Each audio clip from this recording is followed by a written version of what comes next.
নদীতে থাকতো এক শক্তিশালী বাঙালি জিন। একদিন হঠাৎ করে একটি ভারতের জিন এসে সেই বাঙালি জিনকে বলল, তুই আজ রাতের মধ্যে এখান থেকে সরে যাবি, আগামী কাল থেকে এই নদীতে আমি রাজত্ব করব।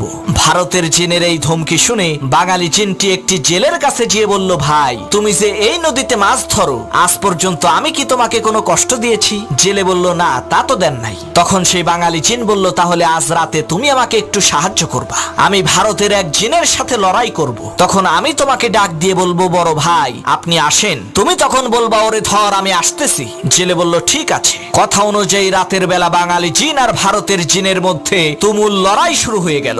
এমন সময় বাঙালি জিন বলল, বড় ভাই আপনি আসেন। তখন জেলে বলল, ওরে শক্ত করে চেপে ধর আমি আসতেছি। এই কথা শুনে ভারতের জিন বলল, সর্বনাশ, ছোট ভাইয়ের সাথেই লড়াই করতেই আমার জান বের হয়ে যাচ্ছে, আর বড় ভাই আসলে তো আমার কেল্লা ফতে হয়ে যাবে। ওরে বাপুরে, আমি গেলাম।